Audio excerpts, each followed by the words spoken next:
So Father Al, a lot of folks want to know, were you born in Southern California? Is this where you grew up? Yeah, I'm one of the few priests of the Diocese of Orange that actually comes from Orange County. And you may know that we have the largest population of Vietnamese priests outside of Saigon. So we have a lot of folks who have come into Orange County, but I actually grew up here. Grew up in Garden Grove, born at St. Joseph Hospital in Orange, went to Cal State Fullerton, and then eventually entered the seminary for the diocese. Now, I understand that Saint Mother Cabrini was a really important saint for you. Can you share a little bit about that? Yes, Mother Cabrini is a very, very important person to me because when my parents had their first child, it was a very, very difficult and dangerous pregnancy. So my brother came through okay, but the doctors told my parents that it would be really impossible to have another child. And so about 7 years later, they were pregnant with me, and the doctors told my parents to have an abortion, that it would be too dangerous for my mother and very dangerous for a child. And my parents just said no. And I always see them as my heroes because I asked them once, well, how did you say that to the doctors? And they said, we just said we're Catholic. It's just non-negotiable. And so they searched and searched, and they found a doctor finally who would help. And in the meantime, my mom asked the family to start praying to a new saint, Mother Frances Cabrini, the first American, naturalized American to become canonized. And so everyone prayed, and doctor did what he was supposed to do, and mom came through fine, I did too, and I was born on Mother Cabrini's birthday. So after that, it just became just a natural thing that we saw that she was a good friend. So you and I are friends, so I know the story, but I think folks would really like to hear the story about how you made the decision to become a priest. You also had a girlfriend at the time, and would you share a little bit about that? Yes, I went through school at St. Columban's from 1st to 8th grade, and even then was thinking a little bit about priesthood because the sisters would ask me, the Irish Sisters of Charity, and so they had a deep impact on my life. But by the time I got into college, I really had put it aside. It was certainly I was very much involved in my Catholic faith, and I began dating a girl that I had gone to school with at Garden Grove High School, but we only began dating at Cal State Fullerton. And then just over time, it looked like this probably was the path for me. And I remember meeting with the priest in confession. And after confession, I told him, Father, I'd like you to be the priest to marry us. He knew both of us. And this was behind the screen, and I heard him just kind of shuffle a little bit. And then he said, my son, I really think you should be a priest. And I said, well, Father, I'm here to actually set a date for marriage. I thought maybe he didn't hear me. And he said, I think you should look at being a priest. And he said, and if it doesn't work out, then you've closed a door. And I said, well, what do you want me to do? And he said, I just want you to drive to the seminary and just see what it feels like.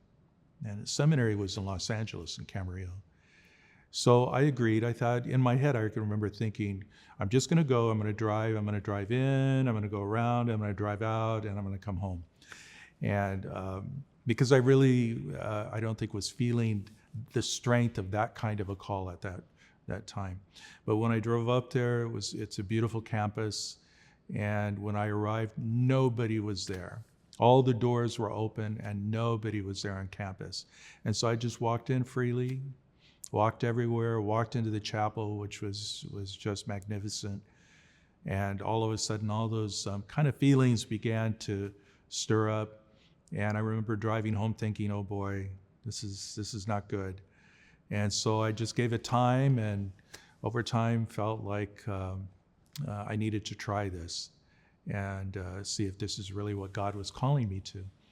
And so I put it off, talking to my girlfriend, and I didn't have the courage to really tell her about that. And then finally, one day after Mass, we were in the car together, and I said, I've got something really important to talk to you about. And she said, well, I've got something important to talk to you about too. I said, well, this is really important. She said, well, this is more important, I think. And I said, all right, you go ahead. And so she said, I love you, and my parents love you, but I can't marry you. And I said, what? And she said, I've really been thinking about it and praying about it, and I think maybe God's calling me to be a religious sister, to be a nun. So I said, wow, that's fantastic, because I think he's calling me to be a priest. And so it worked out that night beautifully, and she entered the religious life, and then I entered into the seminary to be a priest. And that's how it happened. So now you have a very special position at the Diocese of Orange. You're considered the Episcopal Vicar of Ecumenism and Interfaith. If you would, let's start with Episcopal Vicar. What would that mean as a title? It's really a wonderful title, actually, and there are a few of us in the diocese, not many. And really what it means according to the law of the church is that for this specific area, I speak in the name of the bishop. So I really don't have to call him. I don't need to email him and say, what do you think? I think we ought to do this. He places a trust and confidence in me to be able to just simply move forward, knowing his mind. And so it's really a privileged kind of thing, and I'm very, I hold it very carefully in my hands, for sure. But it's a wonderful gift to know that the bishop thinks of you that much and trusts you that much. And the next term is ecumenism. For most, they really don't understand that term. Yeah, ecumenism comes from the Greek, but it has a long history, but it really it flowers in after the Second Vatican Council. It becomes very much a word that's more understood in Catholic circles. And really it is all about trying to gather together again all the churches that believe in Jesus Christ.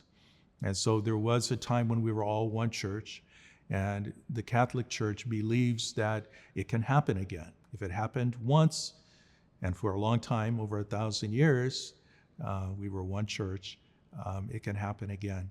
And sometimes people will ask me, Father, is that a little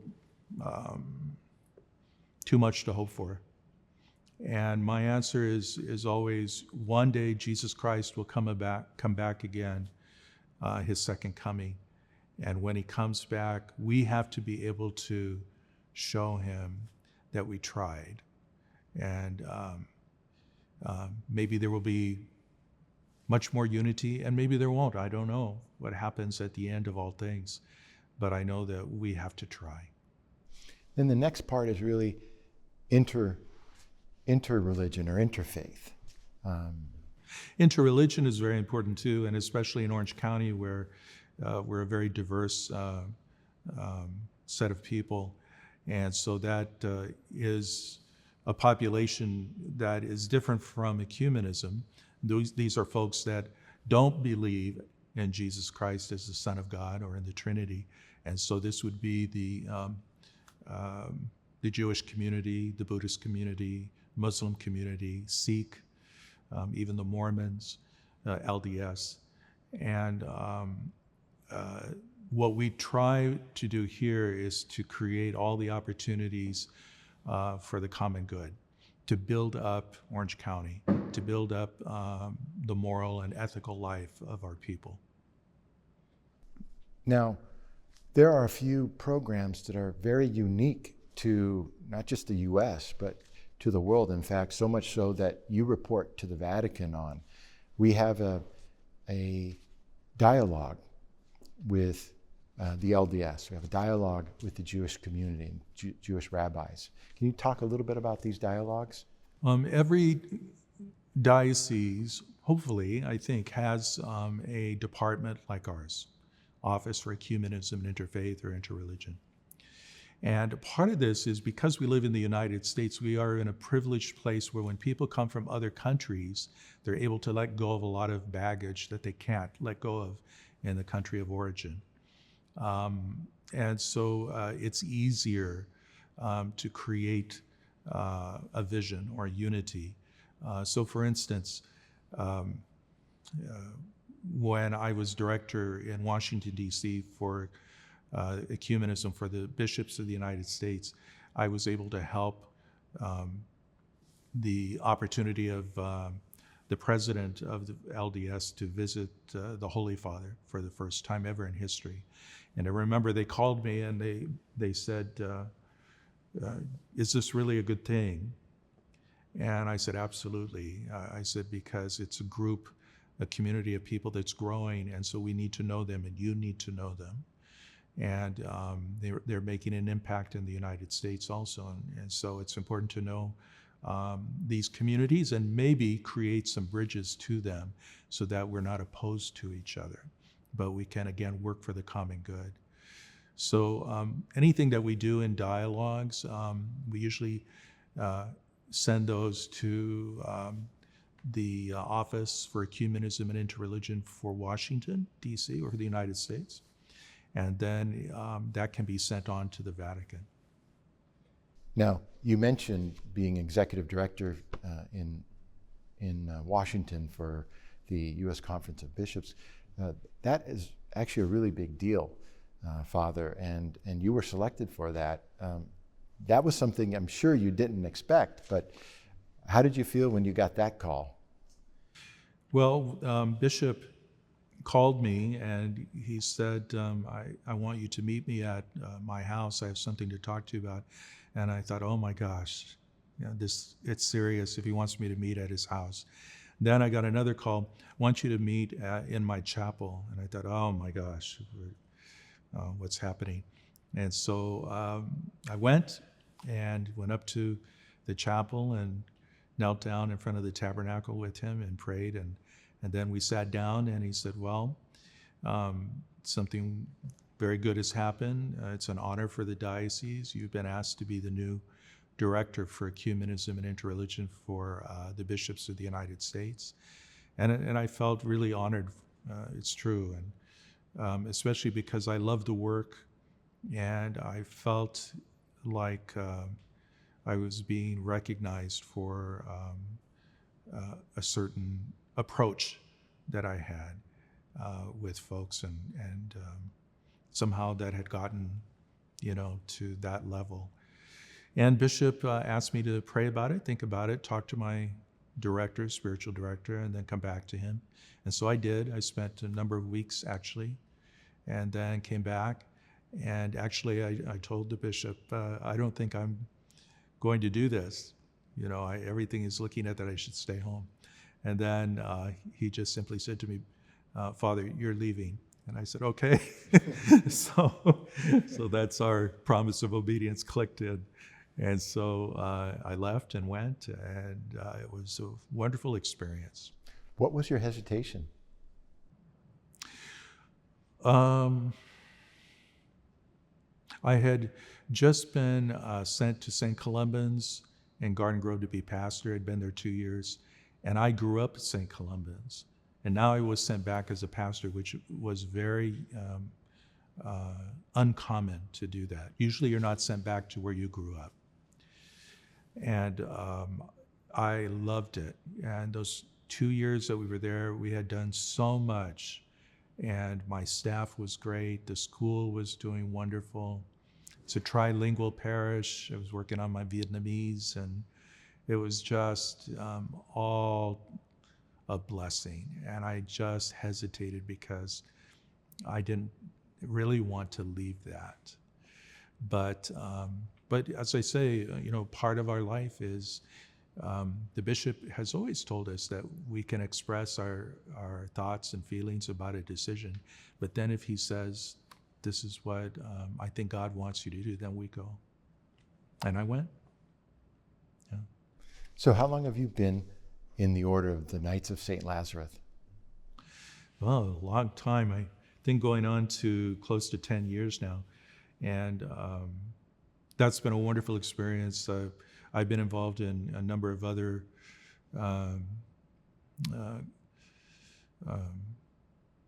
groups and good things that people are doing, and but this really caught my heart. Why? Well, because it was ecumenical, and I believe in that.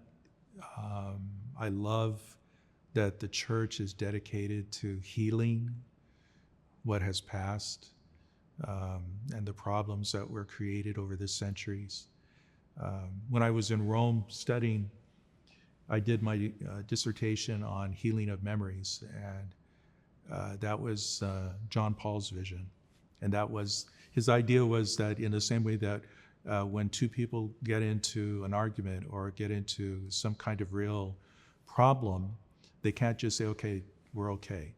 You have to go back, you have to examine what happened honestly. You have to look at what really happened, and then you have to heal. And finally, when you heal, then it has a greater opportunity of being long-lasting, maybe forever. And Pope John Paul II said, it's the same with churches. And so when we've had problems in the past or something broke, like ourselves in the Orthodox or the churches, Protestant churches, the only way to come to some real long-lasting, true healing is to go back and do the hard work of figuring out why. And then with humility, if needed, we need to say, we're sorry, and we don't want this distance anymore, and we want to be back as a family. And that captivated me. And so I believe in that. And I think in all the relationships that we have, even with the folks that are outside of the Christian family, my only one prayer has always been, Lord Jesus, I want them to know you, to love you, to reverence you, or at least to respect you. And that's what I do, and in the name of my church. Yeah. What would you like to tell your brother knights and dames of the order about how the order has really changed your life and been an important part of it? The order provides an opportunity for friendship that is not always easy to find in just one given place, because we come from all over. And actually our Commandery of the West brings in Mexico and also Canada. And so I've met a lot of wonderful people, and people of great faith, and people that really look up to us to be standard bearers as Catholics. And just that sense of wanting to be one people again, I find that beautiful in our order. And the ecumenical piece is really what has been life-changing for me, because there is no other knighthood in the Catholic Church that does that. So we're very unique. And because of that, that appeals to me too. We're unique, we're different. No one else is doing this. Isn't there a turn back to tradition, and that an order like this really helps to bring that out and allow people to experience that, to learn about it, to learn the values and virtues of tradition? Yes, well, because our order is also, not only is it ecumenical, not only does it work with something very important, leprosy, Hansen's disease, and other diseases and so forth, but it's also about chivalry. And it's about bringing back courtesy. It's about respect and reverence and virtue. And all of that was encapsulated in knighthood, that still stays with us. And so every member is called to live that in his or her heart. I don't know if we talk about that enough, Father, about courtesy, being a gentleman, being a lady. It's not really talked about. I think orders like this help to bring that out, help to remind people of how things can be or ought to be. Well, in our own country and world, this is something that's really very much needed. And so I think a knight or a dame of Saint Lazarus represents a person of dialogue, a person that listens, and a person that is willing to learn. And a lot of times we don't see that anymore. We see ideology, we don't see people. But that's a special gift of our order. There's a ceremony of investiture, and you receive the mantle. You carry it to the altar, but then you are able to receive it and put it on. And I think a lot of times people miss the symbolism of what that is. It really is that transition of responsibility from Elijah to Elisha, right? How does that help folks to really understand what they're experiencing? Mm-hmm. Well, and it is a beautiful symbolism, and actually in so much of what we do, not only in the order but in the church, symbol is very, very important. And so to place the mantle over your shoulders, that is an echo of that great mantle of Elijah that was thrown, to Elisha before he ascended into heaven on the fiery chariot. That mantle represented the power of God, the authority of God, and the sign by which miracles would happen. And so in that same way, when we carry the mantle of Saint Lazarus, we are proclaiming also an authority of God, and that authority is love, and it's mercy and healing, especially healing. And so if we trust in that, if we believe and trust in that, then the miracles will happen. It's such a beautiful experience. I experienced it myself. And I realized at first I thought it would feel more like an honor, something that would elevate me. And then I realized it was a call to service. I was really putting on responsibility, that I must go and care for others. And it didn't really hit me until that moment. What would you say to others that have not been investitured yet and what they have to look forward to? Well, I think actually it's a little bit of both, isn't it? It's the call to service, which is hard work. It's pick up your cross and follow me. Denial of self for the sake of Christ and the kingdom. And that's the honor to be able to walk with the one who was humble and the one who knelt down and washed the feet of his apostles and said, so shall you do. And so the honor that we carry is to follow in the footsteps of the Savior. So to conclude, what would you your last message to the knights and the dames of our order, what would you like them to know, or what would you like to tell them? I think all of us have a deep love for what we're doing, but I would just challenge us to deepen that call to service, generosity, and the ecumenical call, that even though we are so comfortable with each other, and we are, because we, in friendship, you grow to care very much for each other, and you learn from each other. But it hasn't finished, and that's not the end of the call. The call is to come back to one altar, one Eucharist, one vision and form of the church that was given to us in the beginning. And so that has to challenge us.